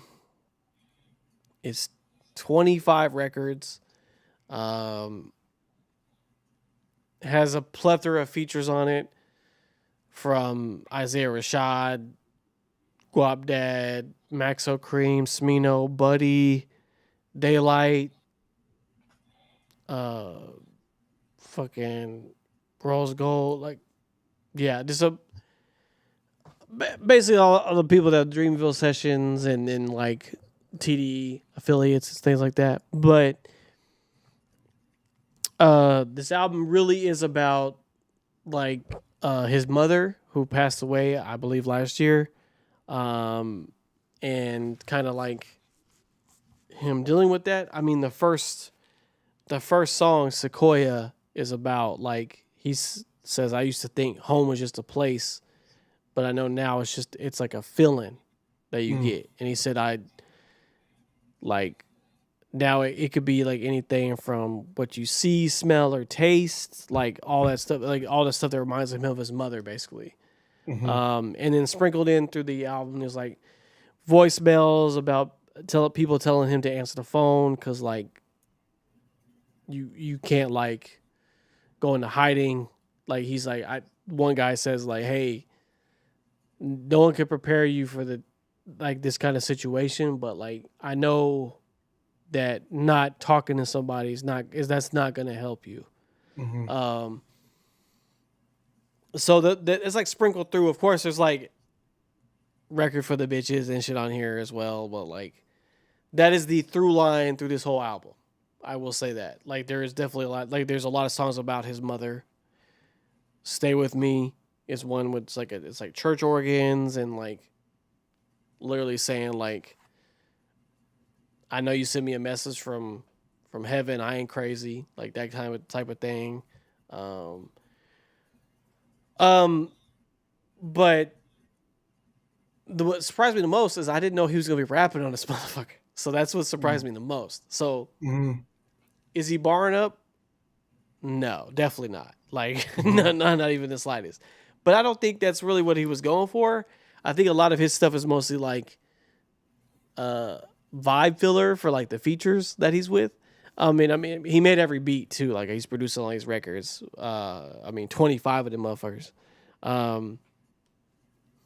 But the beats are really good. I like it's structured really well. Like like the vibe of the first disc sounds different from the second disc. Like that's like a nice touch. You kind of get like a bunch of different vibes here. I mean, all the records with Sir on it are bangers. I mean, Sir is hard in general, but like the records with him is really good. Smino kills it, of course. I'd say that there's a chick on here, Audrey Nuna. I've never heard of her before. She's an Asian chick. I looked her up after listening to this album because I was like, yo, who is this? Because she's hard. And I listened to her album, and she is hard. But she has 2 records on here, and she's very good. She's on the Low and then Care Now. But she's very, very good. I would say that those are 2 of my favorite records on the whole thing. And that she's the only person on the song. But, like, she's very, very good. But I am impressed by... I'm impressed. I mean, because I obviously know of his work in all the songs that he's made for all the TDE and affiliates in them. I mean, you can look at him now, like he has a producer playlist on Apple Music, has 99 songs on it. I mean, Thank God For Me is my favorite song on the Schoolboy album, but he made that bitch. But like, all of this stuff is like different than that. And it's just like a different bag. And I literally was not. I didn't know what to expect when I turned this album on. I didn't know if it was gonna be just like instrumentals or it's like gonna be like a DJ Khaled situation where he's just like coordinating these songs with these people. But I mean, it's a deeply personal album, obviously, with his mother's things and like, there are some real bangers on here for sure. And then it's to be like a TD album is even like crazier to me, but like, cause they obviously believed enough to like put it out. Cause he like obviously being signed, you can't just put out what you want. So, I will say I'm glad that he got to, express himself. Yeah, in that way. Mm-hmm. I know this probably was very important to him. And then not only that, you saying that he was in a different bag, I feel like as producers, we know these are the records that is probably going to like, that can make it to radio or somebody's single or whatever. But there is another side of producers that make what they like really feel in the moment that they fuck with. Mm-hmm. That might not be a radio song or a single or whatever. I'm pretty sure that he got those on this project or whatever. So I'm glad he got to get that off, especially with some backing behind him as well. Like it is actually going to do something for him and all those involved. So that's definitely dope. Definitely. Yeah, I mean, and like, because like not knowing what to expect and then hearing about like figuring out this is about his mother, like that was like a big that was like even more like a point home to me on that. I was like, man, this is like deeply personal. Like I felt like I was in his space listening to it because I was like, yo, this is like kind of like you're healing and I'm like listening to it as well. And it made me reach out to him, like literally, because I was like, bro, obviously he didn't broadcast this news to anybody. So like, I had to reach out and be like, yo, definitely, I literally felt this shit. And like, brave of you to share it like this, like to tell the world, like, yo, this is what I made this for. Like, that's something. But, it's cool, man. I mean, he's been getting a lot of press for it. He shouted out Rakim from Dallas on on one of the shows he did. He like the guy asked him who should we look out from Dallas, and he named Rakim, which was cool. So like that he's like tapped in still with the scene out here. I mean, Yeah. he has like 2 Dallas artists on one of the songs on here, Yeah, but like Yak the Mac, right? no, was it Outlaw Mel? I think,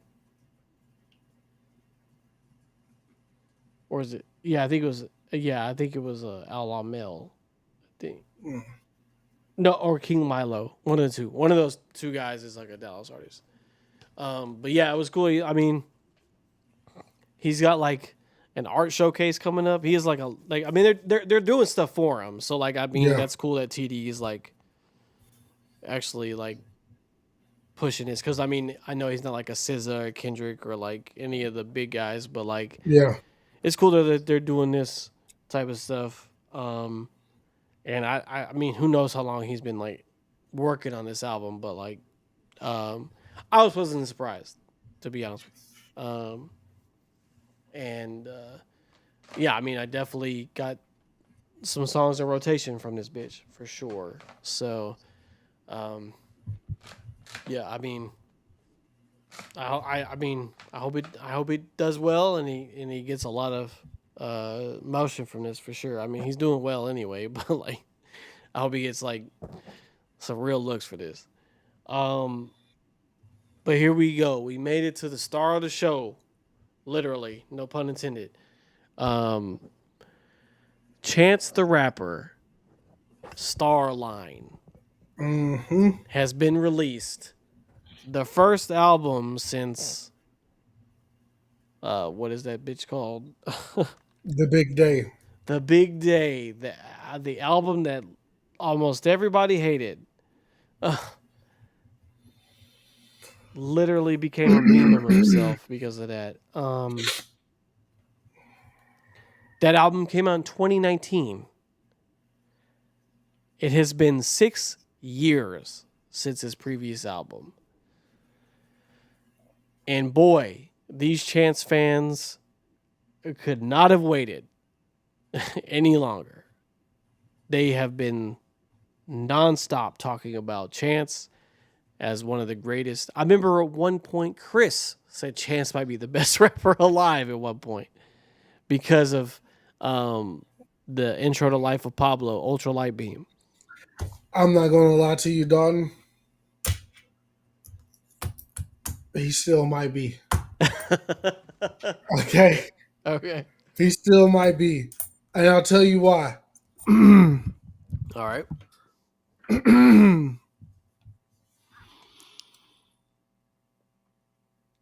Chance has like the ability to speak to the child in you. But the child in you that is like aware of shit. So like, how old is Chance? Can we figure that out right quick? Yeah, I mean,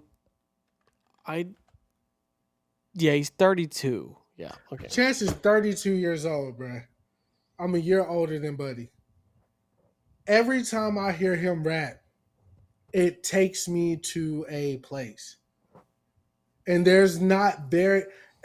of course, like Jeezy, a certain aspect, Hove, a certain point, you know, where I was at in my life, but like vulnerable moments that ain't got shit to do with women or like whatever. Like when I'm sitting at home, like, what is this shit about? Chance speaks to that, Chris. And to be quite honest with you, that is the Chris that I'm more familiar with. The Chris that's trying to figure it out. Like, not figure out like how I'm gonna get my next meal, but like figure out like this heaven on earth shit. This, you know, am I going to heaven or going to hell? Like, what type of person am I? Like, it's very it's weird because like he's light skinned and I'm dark skinned, nigga. We do not have the same life. You feel me? But we do not have the same life. But really though, all jokes aside, like he has a very, very deep and profound relationship with the word. Yes, for sure. And I think he's able to like get that across in such a way that will make you sit down and listen to what he has to say and understand that he's going to have music that's talking about shaking ass and talk about we need to touch the hem, just the hem, the hem of the robe of Jesus. You feel me? Like that is a very fine line that people walk when they understand where they are in life and what they want, what they aspire to be, but understand that there's earthly things that are pulling us away from that or whatever the case may be. Chance spoke to me directly since acid rap.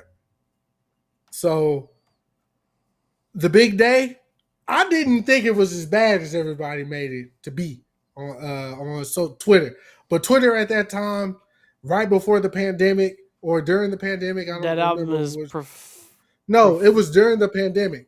yeah, It but was a that bad album, time. but that album gets a lot of Yeah, flack. I but think it's hey, like it's almost one. It's like one of those that's like universally like just ignored. Like this didn't happen. Like this album didn't happen. name an artist that you love that didn't go through a public shaming in that capacity. That didn't go through it. And I'll tell you that you don't love him right now. An artist I love. That I mean, But you also, but it can't be goddamn, it can't be little brother. We got to talk about like somebody like up there. like a big artist. Yeah, because they've all done it. I don't They've know. all done it. I don't know about this. Because like I've seen people fall and fail and like with other reasons, but like it was more of like a. They were making like he was like a joke to people. at this Everything point. was personal choice though. Andre Yeah. 3000 was a joke for Hey Ya forever. But that was That was album won a record. Grammy. Yeah, But that album won that album won Grammy of the Year. and it went diamond. But he was a joke. They used to dress up like him for skits and all type of shit. Yeah, because Prototype they dressed up Prototype really. And But- Hey Ya too, the Prototype Yeah. as well. I'm just saying, artists. I don't know if it was that- at the level of Chance though, because that album was successful. Brand New Day was not. Also, it wasn't social media wasn't. But yeah, but that album was successful. Brand New Day was I'm not. just saying it was different times, is what I'm saying. Because I'm talking about the public ridicule is all the same. The way the music was presented was not, Yeah, because we were going through the pandemic at that time yeah. during Chance's album. But Look, ultimately, I don't hold it against it because yeah, I feel like every artist is due a bad album. To be honest with you, because like yeah, you got to. There's gonna something happen. you want to. Again, even with Kyle Banks, KB, he did something he wanted to do. That doesn't always work. You found shit on that album that you fucked with, hmm but that wouldn't be the album. He's like, I'm finna. I ain't gonna say. That ain't the album. He was like, I'm finna DJ Khaled this situation. right. And like promote it to the mat. You know what I mean? Like it's something he wanted to do, music he wanted to make. His record label allowed him to make it. But like,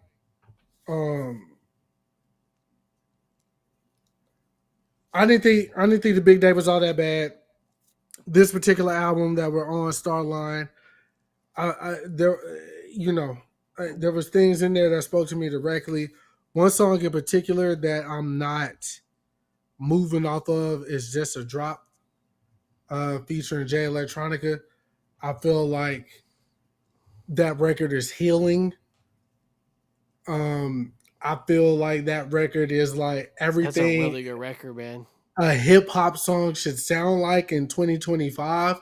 I have not heard a rap song that gives me this like is this but this is like the toned down version of like the Kanye record with Stacey Dash. I can't think of the All Falls Down. Alphonse- Like it falls in that same kind of category of like this means something bigger than just being a song to show my friends or this the hot record that's gonna get the crowd moving. Like they're saying something in this song that we can take yeah, that and live with. like from Letters on, like Letters, which is track 13 to 17, they're all pretty deep ass records from that point forward. And I do want to shout out Letters real quick because I mean that's the one where he mentioned like people telling him he should get back on acid, and he was basically saying like, "Yo, my friend died. It's like you carry the ashes, then like you do this shit and see how it feels or whatever." You know, I don't know if you remember. I'm glad you What? brought that up. Yeah, But you remember like there was a certain era on Twitter when we were like, Drake just broke up with this girl. He finna make a banger. yeah, Or like Wayne, whatever. Like when we knew when people were on substances or going through things that they were about to make some music that we can emotionally attach ourselves to. That type of chatter rather has like come to a like end. it has to. Yeah, But Chance saying that is fucking wild to hear in 2025. yeah, Like, cause it's not he's still saying it and hearing it. yeah. It's like telling like we want Wayne to pick the cup back up. Like, Or Kid Cudi. yeah, like cause that's when they were making the best music they were Yeah. making. Like you don't hear that anymore. But like for Chance to like say that lets me know that it's still happening for one, and two, he know that like it's something else when he's on that and he's not trying to do that and he's trying to be a better person and Yeah, I not mean, take that route. And he literally saw his friend die. Yeah, So- that will do it as well. So Yeah. for some, for others, All right. Well, um, okay. So this album is definitely better than the last one. Let's get that out the way. There's definitely some rapidy raps happening here. We'll say that. I mean, like Chris said, Dress to Drop is definitely my joint from this bitch. That's a good record. The Highs and Lows with Joey Badass is an older record. I've already heard that one years ago. And then same with Tree's pretty old too. That's the one with Lil Wayne and Smino. That was an older record as well. Not a big fan of that hook at all, but okay, so it took me I had to listen to this album 3 times to really get like into the album. All right. The first time I listened to this, the first half of the album, I was just like, I just can't do this right now. I can't. Because with Chance, the thing is, I feel like he's kind of one of those people like you either love him or hate him, because like his flow cadence and his voice inflection is not gonna jive with everybody. Some people can't take the walk around and then the yak in the background. Not everybody can take that. ow. Now some people will be like, yo, that shit makes it more fire. But what did Chris do? Did Chris knock his camera out? This is crazy. I don't know what Chris did, bro. That's crazy. He said, come back soon. Bro. What did Chris do? Oh my God. All right. Well, anyway, yeah, I feel like some people just can't take the voice sometimes. And I would get that if you're listening to it for an extended period of time, it does get kind of grating. However, I did listen to the album 3 times. I started feeling some of the first half a little more like the intro. I think Chance's intros are always really, really good. Um, I don't know what happened to Chris, so I'm just gonna do this until I see him come back. Hey, I'm back, baby. I had to go to the bathroom right quick, man. You know what I'm saying? I was finna pee on Okay, myself. I was All right. very confused because your camera just said "come back soon." I was so My confused. bad. I didn't want to interrupt you. I thought you would have Oh. like picked up like this. He probably got to go to the bathroom. I just definitely what kept happened. talking. I just kept talking. Good. But I'm saying, I was just saying, Chance knows how to make a fucking intro. I don't think he's ever had a problem doing that. But like I said, I would say the first half is still the weaker side to me either way. I don't mind Ride, but a Do or Die feature, I get they're Chicago legends or whatever. I don't know. They just sound like old men though on this record. I don't really know. Like, Do you think there's like a world that exists that Chance felt like he had to feed a certain algorithm in order to get the later half of the album out, though he's where the later half of the album resides? I feel like this album to me, from what it sounds like and how it's made, is like it's been 6 years since the last album, right? 6 years is like an eternity in music terms because music changes so much and like what people listen to or what people are fucking with, right? So like, I mean, just think about his core fan base too. A lot of younger kids, right? They're 6 years older at this point, right? They're all in their 20s. I mean, we just heard BX talk about Chance was his guy, right? Like, so like all these kids are like in their mid 20s now. Like, he's not super positive about like where they're at, like what they're listening to his core. So he has to like, I mean, 17 songs. He's sitting there he's literally getting a pulse. He's making records and he's putting this album together and he's like, okay, this album really is going to be like getting a pulse for where my fans are at and like where new listeners potentially are and like where the landscape's at. See what people respond to most on this album. And whatever they are feeling or like whatever resonates is kind of where we can take it next time to the ultimate degree. Because there's a lot of different looks on here on this album. Mm-hmm. Now, sure, there might be some algorithm baiting on here because that, streaming numbers or whatever. But like, he does try a lot of different looks on this album. But like, so like, I'm just gonna go track by track here. So like I said, Ride is fine. I think the Do or Die feature is really random. Mm-hmm. Like I said, I know there's Chicago and everything, but like, I don't know if a lot of people know who that is. And I don't know if they really did anything detrimental to that record. No More Ill Men, like a more personal storytelling record, like basically saying like, hey, there's no more old men no more.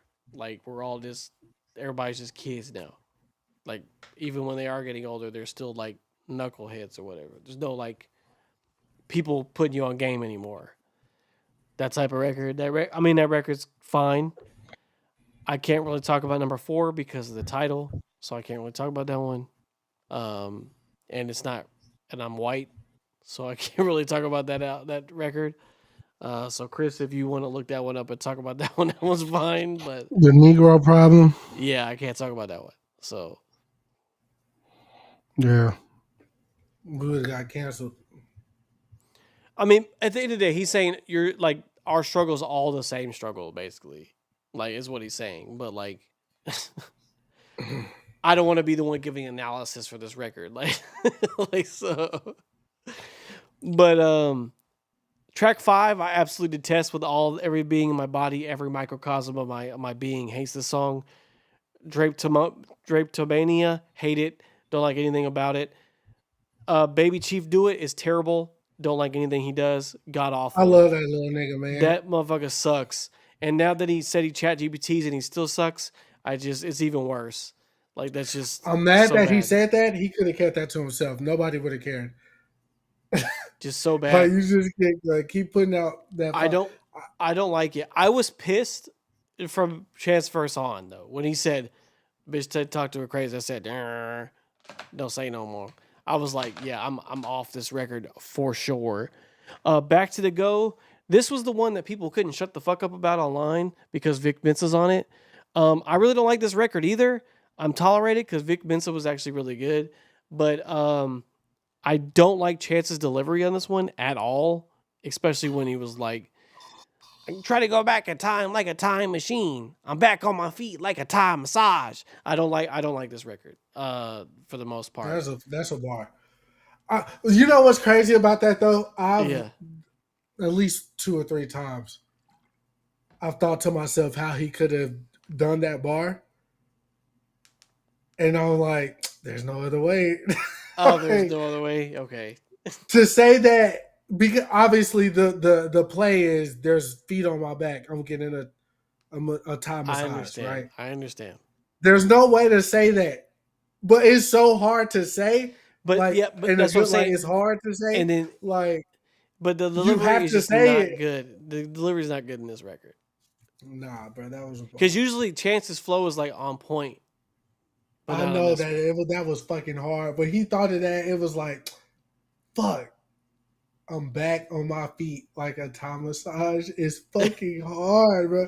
There's no way to say feet on my back like a time massage. Like, there's no way to say that. Okay. Well, Chris, either way, he didn't have to say it though. That's what I'm saying. You do have to say it because it's hard. Okay. It's still like I'm in Chris, too deep, like Mekhi Phife. Like, all right. Mekhi Phifer wasn't in the movie, but it's still hard. He wasn't in it. It's still hard. You got to say it. But I like the Vic Mensa verse or whatever. Highs and Lows, like I said, is an older record. We've heard that years ago with Joey Badass. That song's fine. The next 2 songs, I would throw the CD out the window if I had the CD just for these 2 records alone, which was Space and Time, which is the Disney ass record, and Link Me in the Future. Don't like either of these songs, like by far. Not even close. Like, so Drake Timoni, Space and Time, Link Me in the Future, I would 100% skip every time. Don't even put it anywhere near my ear. Gun in Your Purse, okay. We're back to getting there somewhere. You got Young Thug and then Tia Kareen on the record, you know. Then we got Tree, like I said, a little older record. I don't really like the hook on this song. It's kind of whatever. Yes. It's about weed, bro. I don't really. But of course, it's Chance. You won't feel it that deep. Yeah. So I mean, and Chance, you gotta have a weed record. I mean, but I'm not really a big fan of the hook. And then I don't like relegating Smino to just a bridge. I think Smino deserves like a verse because Smino's actually hard. But like, but from Burn Your Block on, I was locked in. I'm gonna tell you that. Burn Your Block, nice little Jersey dance record. Burn Your Block, Burn Your Block. And then I like how he went there, and then the rest are all just like really deep records, like Letters, Speed of Light, Pretty, Just to Drop, Speed of Love, like all deep records, all very good records.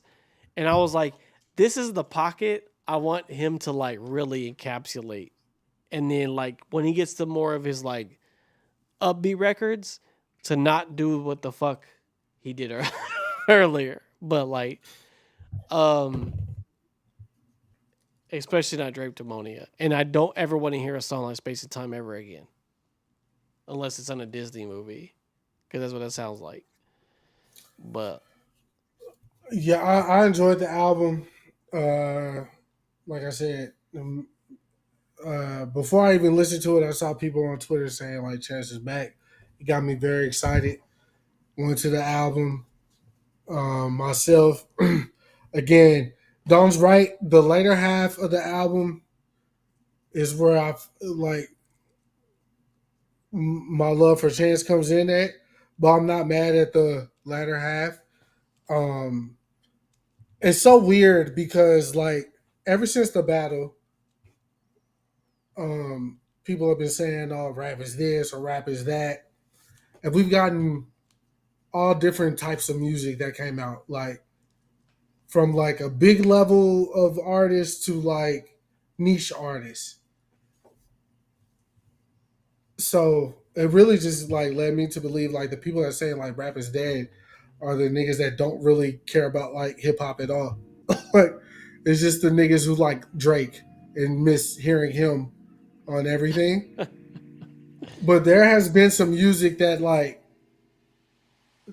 since the battle that I can play for people that I will live or die by.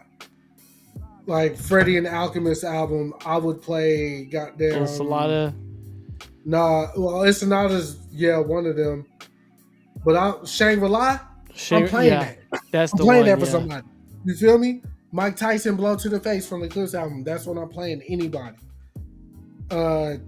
Metro's album, I'm playing literally anything with Dro on it. You know what I'm saying? Let's keep going. Where we at for the I'll pull up. Starline? Like I said,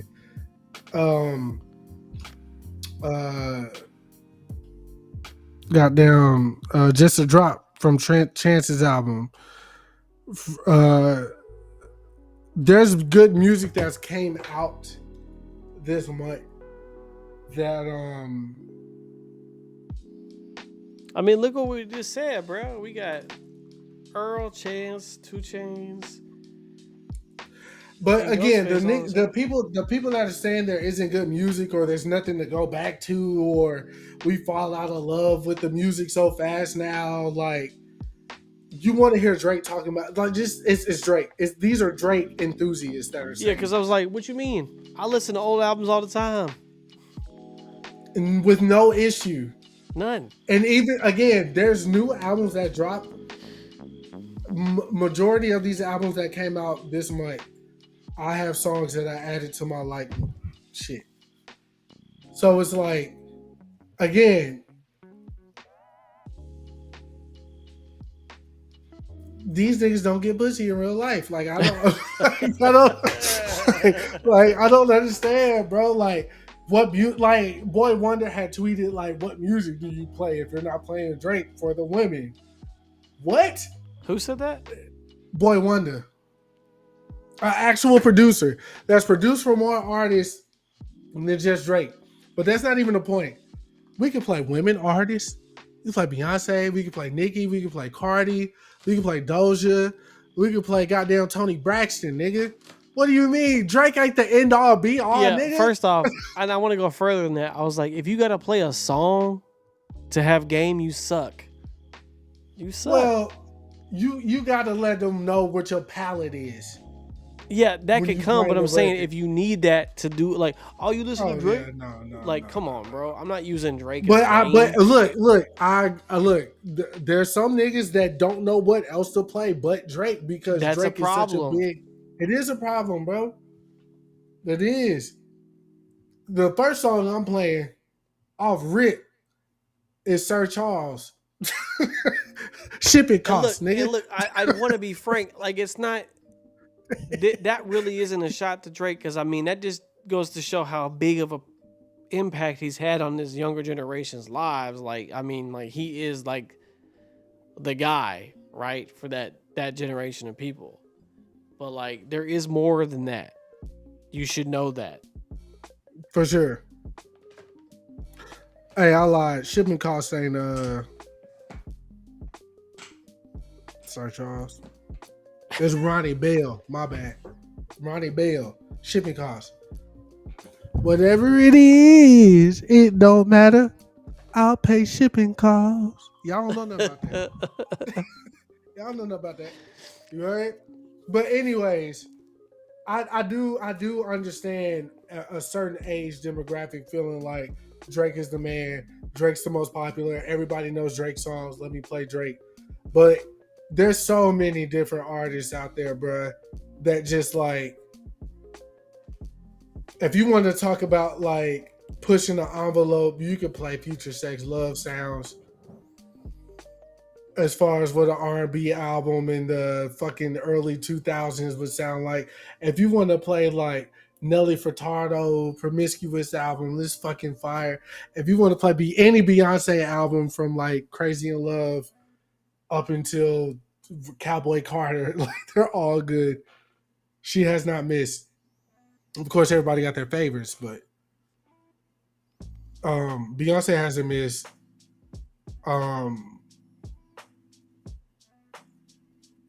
Part of me sympathize with them type people, but the other half, if you're old enough to know better and you still spewing that, you really just on Drake dick, and that's crazy. Can't find myself on the man's dick. Couldn't do it. So like, like I just don't understand why like you ain't got nothing to play. Even my younger like coworkers at work, when they got the aux, they're still playing like Anthony Hamilton, Charlene, or they're playing older R&B. You know what I mean? Yeah. So she's way younger than me, way younger. So I know like if you got this type of taste, the future's alright, nigga. It's just on the internet. These niggas is being fucking groupies, bruh. And if you're not a groupie for Hove and you were like a groupie, I don't know what you're being a groupie for real. Stop it. Not everybody's favorite rapper is Jay-Z, man. I'm sorry. It should be, man. I understand, but we can't do that. Do you think Black Thought is a better rapper than Jay-Z? Oh, that's... Answer it, nigga. This finna determine our friendship. What do you mean better rapper, though? What do you mean better rapper, though? What the fuck you think I mean, nigga? What you mean? Has Black Thought said more shit that's resonated with you than Hove? Oh, no. Okay. Bond. Has Black Thought been flyer on a song than Hove? Oh, definitely not. That's not. Bond.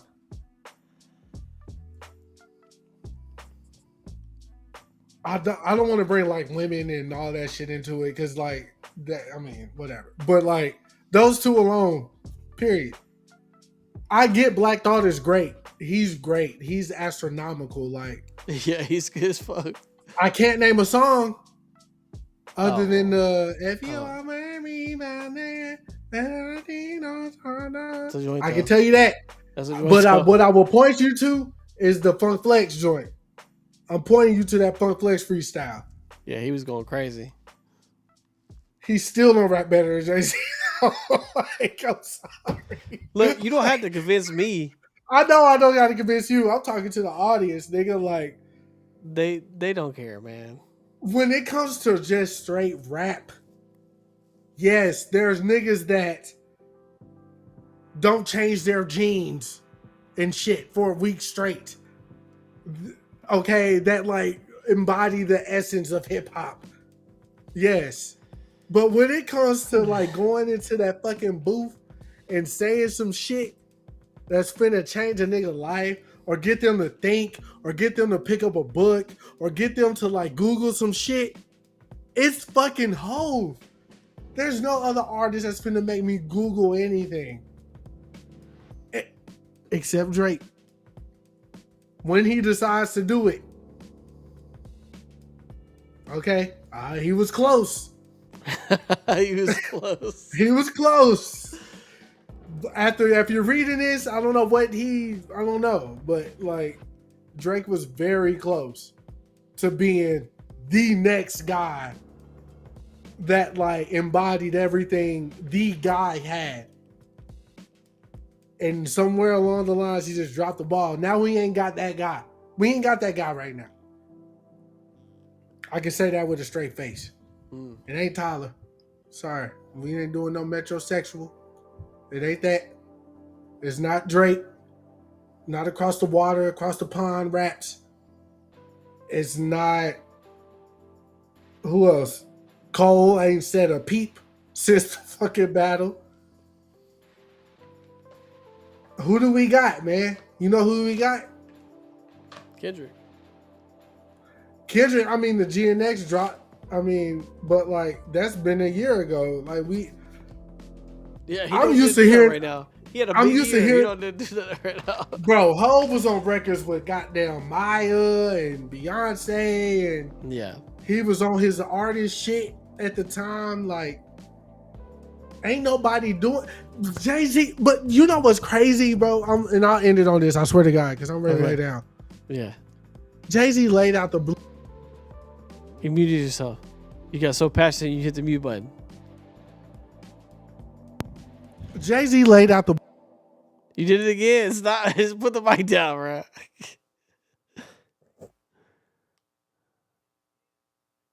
Oh my gosh. I don't hear you. You're doing too much. You did too much, bruh. Jay-Z laid out the blueprint, bruh. Get the top producers, go in there, lock in, make the album, make it work. Nobody's followed the blueprint since Drake, for real. Nobody. Cole kinda did it, but then he want to make all his fucking beats.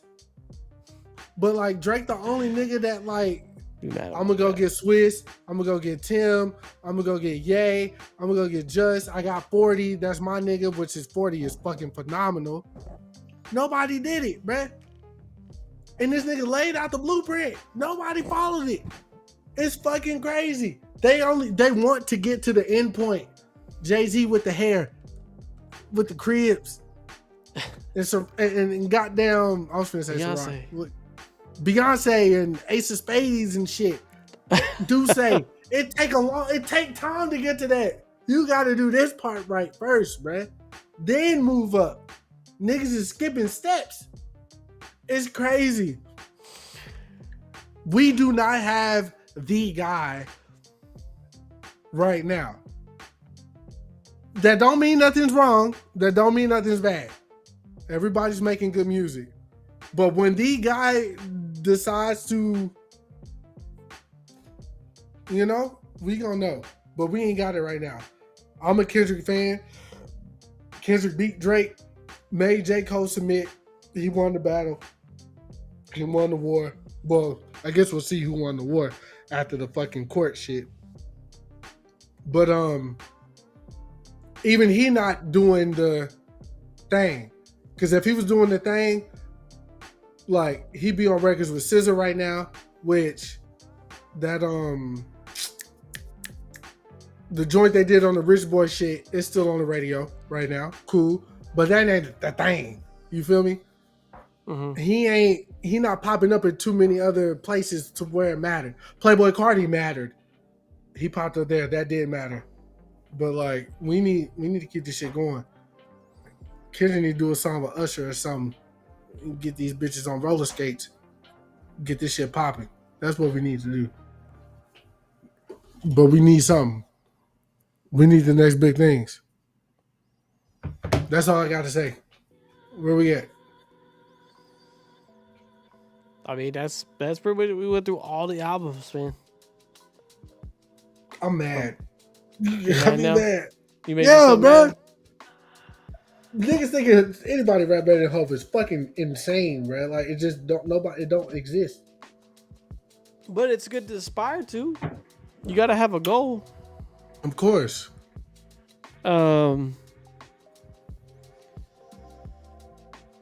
But yeah, man. I mean that we did all the albums.